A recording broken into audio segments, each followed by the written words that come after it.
অনেক পুরনো সময়ের কথা, যখন মানুষ আর প্রকৃতির মধ্যে এক গভীর অথচ নিস্তব্ধ সম্পর্ক থাকত। হিন্দুস্তানের মাটির পাহাড়ের কোলে বসানো এক খুশহাল শহর ছিল ফিরোজাবাদ। এই শহর নিজের আলিশান ইমারত, কারুকার্যময় ঝরকা আর বাজারে বিক্রি হওয়া দামি রেশমের জন্যে মাশহুর ছিল। এখানকার বাতাসে আজানের প্রতিধ্বনি আর গোলাপের আতরের সুগন্ধ মিশে থাকত। মগর এই শহরেরই বাইরের অংশে এক ভাঙাচোরা কুড়েঘরে জামশেদ নামের এক কাঠুরে থাকত।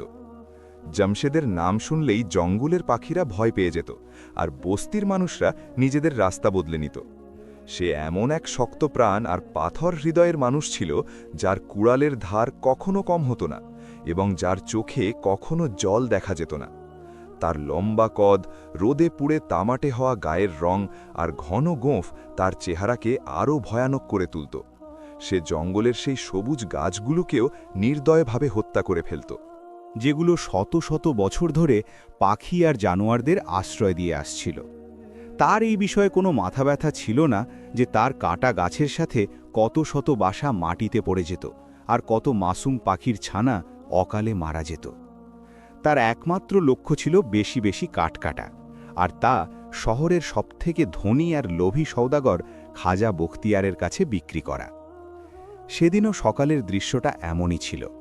সূর্যের প্রথম কিরণ যখন মিনারের চূড়াকে স্পর্শ করছিল, জমশেদ তখন নিজের ভারী কুড়াল কাঁধে রেখে ঘর থেকে বেরোনোর জন্য তৈরি হচ্ছিল। তার স্ত্রী জাইনব, যে এক অত্যন্ত ধৈর্যশীল আর নেক মহিলা ছিল, ফজর নামাজ আদায় করে জায়নামাজ গুটিয়ে রাখছিল। জাইনবের চেহারায় দারিদ্র্য আর দুঃখের ছায়া পরিষ্কার দেখা যাচ্ছিল, মগর তার চোখে এক অদ্ভুত নূর ছিল, আশার নূর। শুনুন, জাইনব ধীর আর কাঁপা কাঁপা গলায় জমশেদকে ডাকল। আজ জঙ্গলের দিকে যেও না। গতরাতে আমি একটা খুব খারাপ স্বপ্ন দেখেছি। মনে হচ্ছিল যেন পুরো জঙ্গল আগুনের শিখায় ঘেরা, আর আপনি সেই আগুনের মাঝে ফেঁসে আছেন। আজকের দিনটা বাড়িতেই থেকে যাও, আল্লাহর ওয়াস্তে।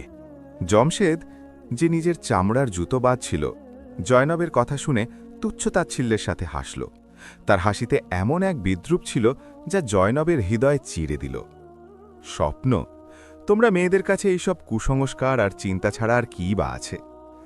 জমশেদ নিজের কুড়ালের ধার আঙুল দিয়ে পরীক্ষা করতে করতে বলল, যদি আমি তোমার স্বপ্নের ভয়ে ঘরে বসে থাকি, তবে সন্ধ্যায় উনুন জ্বলবে কিভাবে? আর ও যে ভেতরে কাঁসছে, তার ওষুধ কোথা থেকে আসবে? সে ভেতরের ঘরের দিকে ইশারা করল, যেখানে তাদের ৮ বছরের ছেলে কাসিম বিছানায় শুয়েছিল।